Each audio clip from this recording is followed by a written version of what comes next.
Hi, I'm Lydia Steeves. Welcome to my studio. Today we're going to talk about backgrounds.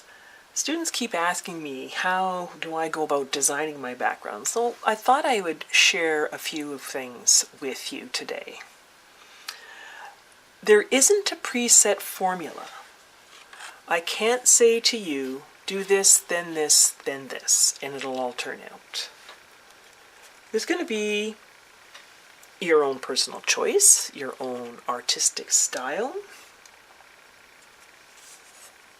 You're going to have to decide what medium to use, all those kinds of things.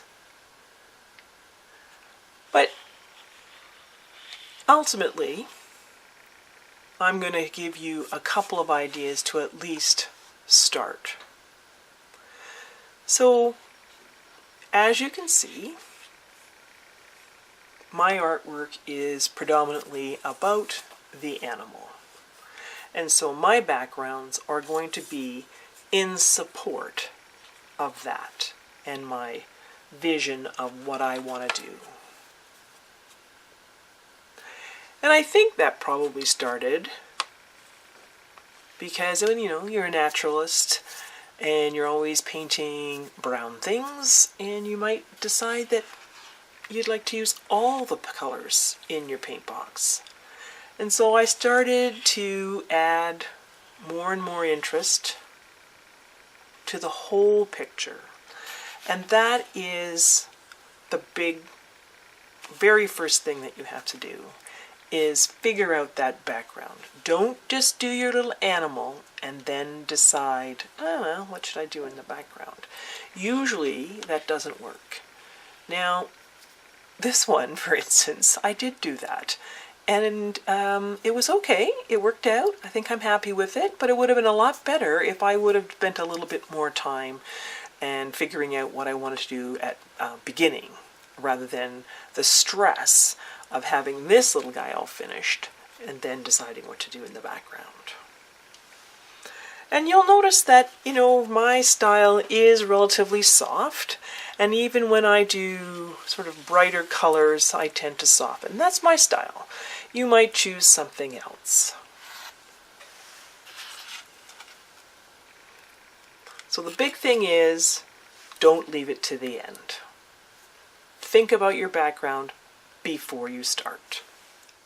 Now, another thing that you might want to consider is, what is it about the photo that drew you to it?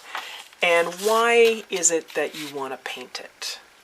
And there can be lots of reasons. There's no right or wrong. You just have to say, what is it truly about this photo that I want to do? Is it a nice little lioness laying in the sun? I don't know. Could be.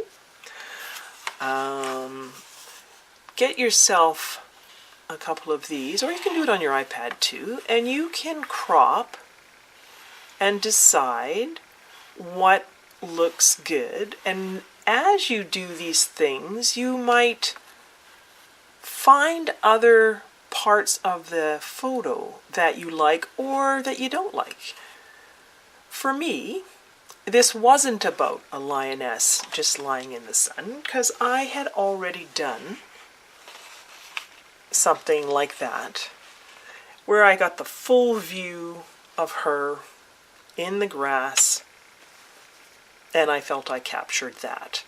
So when I got to this photo, even though I still liked the sun and the shadows and whatnot, it really wasn't that. I think it was her expression. I really liked the way she was looking over her shoulder and looking back with that, I call her Mona Lisa. Now, part of it also was the sun, and you can see that I got nice and creative there as far as putting in those shadows, and I like detail in my pieces as well. So for this particular one with the colored pencil, just her beautiful little face was all I needed. So with that, because I knew that that was my focus, I could have maybe even gone tighter and just done that part if it was really about this. Except, you see, I don't think it was. I think it was the whole tilt of her head, looking backwards, laying in the sun, enjoying the last sunny rays of the day. And so my background, just in general, was going to support her in that grass, nestled in there, and I chose some colors that were grassy, I guess, not green, not like the grass that we would have, but African grass. I did that in the background, put her in, and then finished up with a few little grassy bits in the front. So that was, you have to decide what it is that you want to paint with that photo that you've picked.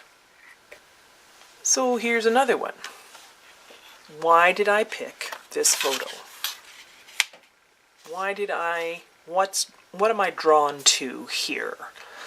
I like the way she's in here. I like these shapes. I like how she's backlit.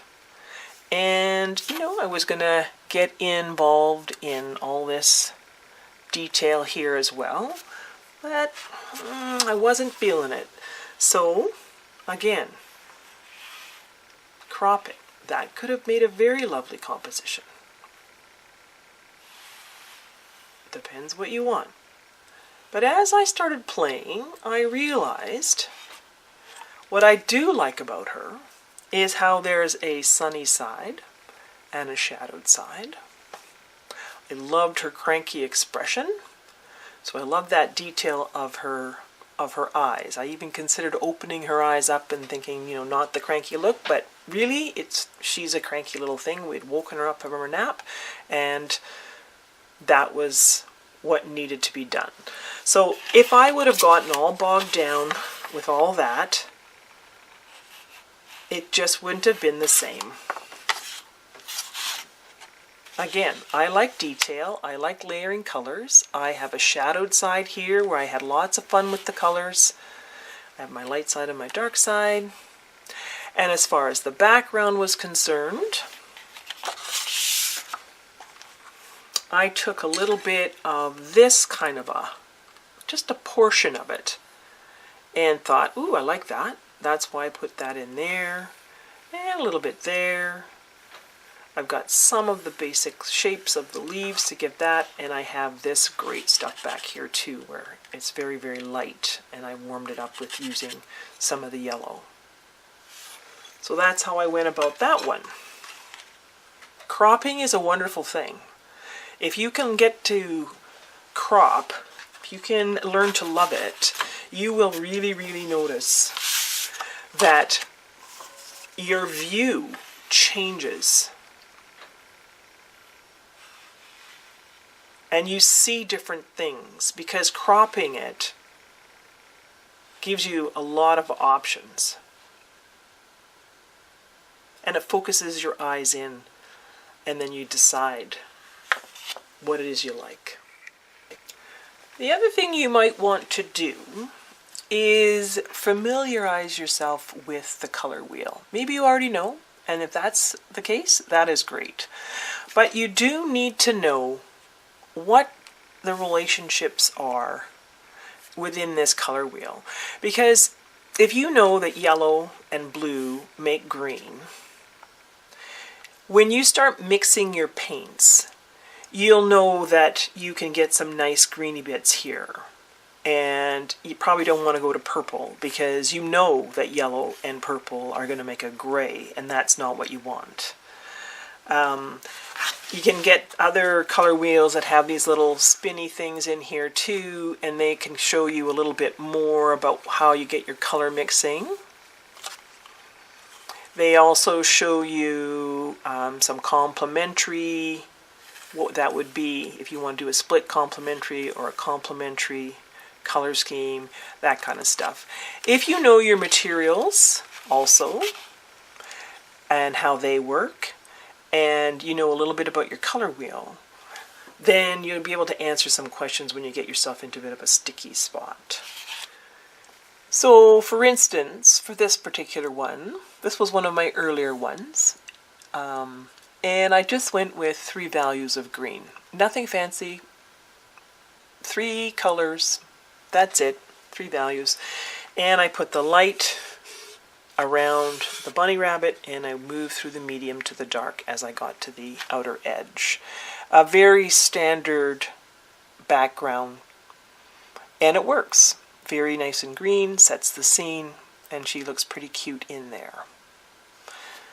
And I knew that yellow and green, yellow and blue make green, and that you have your 3 values of green, and they're all going to mix together, and it's all going to work out. This was a wet on wet background. Now this one is more of a layered glazed background, and for that now you might not be able to see too much, but I have a blue green in there, I have a green in there, and I have a yellow, I think I have like a raw sienna kind of a there. So again, I've got things that are going to work together, and not a lot of surprises will be happening with that. And here's another pretty traditional, this time I've gone on a diagonal, and I've got the light at the bottom here, I got the dark at the top. There's some orangey, sort of brownish in the background too, just to make it a little bit more exciting, but very traditional. Green. Animal and a green background. So at some point, you're going to want to break out of the obvious, and you will start working away and being a little bit braver with your choices. So first thing that I did with this one is I cropped it. So I've got a nice tight view. I know what's important. I like her, or him, whatever, and I like the shapes. And when I look in my photo, I see some really nice, soft, blotchy colors and values. And maybe a few things that I wouldn't have thought of. And that's why I decided to do here. So I've got your yellow, I've got some reds in here, I've got some of the greens, and I've put together an awful lot of what I've learned over the little while. I've got the dark in the back, on the edges here, I've got some nice light to sort of bring this little girl in front.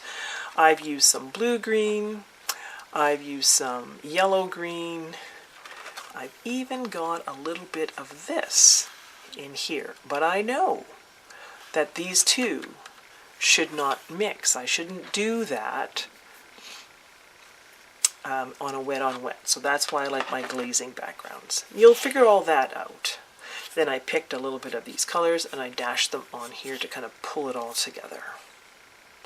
So that's a little bit of a step away from green. And then I've got this chickadee. It was a pretty terrible photo. Not a lot of detail or anything. Again, first thing I did was I cropped it.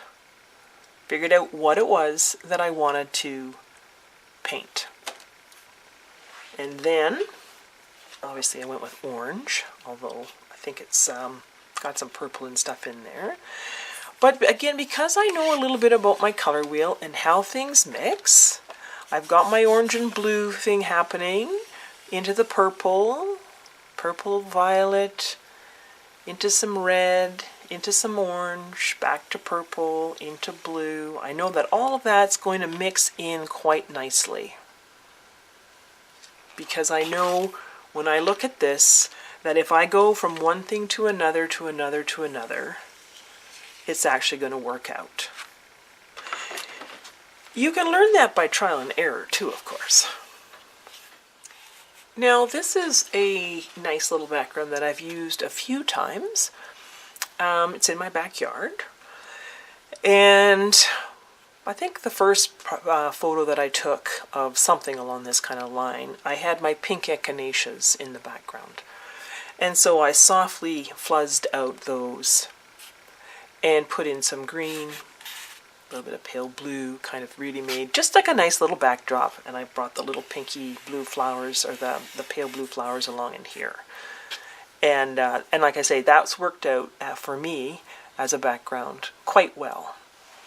And it's one of those ones that it starts, you know, a couple years ago, and I did one thing, and then I've added a couple things, and I've honed my skills and, you know, got the look that I would like. So oftentimes I have fallen back on this particular one, especially because sometimes you want things to match up, or not match up, but you can hang them together and they'll look nice as a group. However, sometimes you just completely go in an opposite direction. And, I guess I'm not sure why I decided to go fall. Maybe I was just in the fall and I thought, who doesn't love fall colors? So there I've got my little guy. And definitely took an awful lot of the structure of the background. And then I've decided to go into more of a fall colors. So I had that all planned out. And then just went from there. And here's another example. Same sort of thing. There's my photo. Boring. Not very exciting at all. And so what can I do that's exciting? Well, I do know that yellow and violet make the biggest contrast. It's an elephant. They're very exotic. It's a good place to start. So I did my little elephant, and then I placed my pan pastels in. I had it planned out first though, because I did have it planned out because I have the same sorts of colors that are in the background repeated in my pencil part. All right. So you can get completely carried away with a background, and those are always fun. But plain works as well. So don't think that you always have to do a big fancy background. For this particular girl, again though, you see, you have to know what it is that you're painting and why you're painting it. This painting is about the girl and her new toy, the bubbles. And if I would have done too much more in the background, it just wouldn't have worked. It would have been way too busy a background, and you wouldn't have seen the point of it. She's got beautiful whiskers, she's got a great expression, there's beautiful colors in the bubbles, there's like a lot of stuff going on there, and a fancy background's not going to work.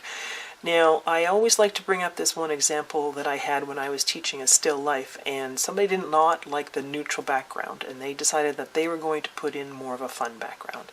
And they fought it the whole way through the piece, because everything else had to change based on the fact that she had picked this beautiful, pretty color. Nobody was denying it was a beautiful color, but it didn't work for that still life. So for this one here, I had a kind of an ugly color. I put in a little bit of purplish. I have a little bit of pink, different colors that were actually in here, and I've darkened down in here, and that's all I did. Now for this one, I did completely get carried away. And I had a beautiful time with all that atmospheric glazing and coloring. And I just felt that this flicker could take it. There she is. And I'm just going to turn it a little bit sideways so you can see the bottom of this piece. It's very long. But I took these and the colors I used in here, and I just kept layering and layering and layering. And I knew that I wanted people to look first at the bird, and then I just wanted this whole thing in the background to support this beautiful bird. Now she has very strong markings, but she doesn't have a lot of coloring, so I got to do a little bit more in the background. So it just depends. What is it that you would like to say about it? You get to pick a lot of it. So my final example is going to show you how not to get caught up in details that don't really matter. So back we go again. What is it that you are trying to do? This little one, it was a Christmas kitten for a Christmas magazine. And I knew I had this picture of little Dexter, and he was the most handsome boy with those pretty blue eyes and the markings. And I had a great picture of him sitting in that blanket. And here it is. I loved that fabric. It was a quilting fabric. And I could have gotten completely carried away trying to get in all the details. I could have gotten completely carried away trying to match every single thing that was in this photo. Because lots of times we think that copying the photo is what it's all about, and it's not. Lots of people say, it looks just like the photo. And, well, that's not really a compliment, is it? Because you would like to do something a little bit different. So I wanted the red and the green, Christmassy, but I knew there was gold in there too, and the blue. So I just had fun putting in the colors, and then I just drew with a pen some of the details, because even though I wasn't going to get bogged down in details, I definitely needed those kitties in the background and the candy canes and so on. But the biggest thing, of course, was him. Those pretty blue eyes, his fuzzy little face peeking up as he is looking straight at you. So you can see that I did not do every single solitary thing. I took pieces and I put them in the background. I satisfied my need for that fabric to be part of it, and I got to work on the little guy. Just to recap then, I guess the biggest thing is that you need to know why you were drawn to that photo and what your painting is actually going to be about. It doesn't have to be mind-blowing or groundbreaking or anything like that, but you do need to know what it is that you are doing with that photo. And cropping it, get into the habit of, at least, even if you think you know, try it. Try cropping it and try to ask yourself those questions. What is it really that I would like to do with this particular photo? Because that way you don't get bogged down in detail that doesn't have anything to do with that. That'll help you out with that. And of course, learn a little bit about your color wheel, what colors go with what, how to make different colors, that kind of stuff. So I hope that helped you out a little bit. Jump in. That's the only way you're going to do it. It's the only way you're going to learn. Jump in. Thanks very much.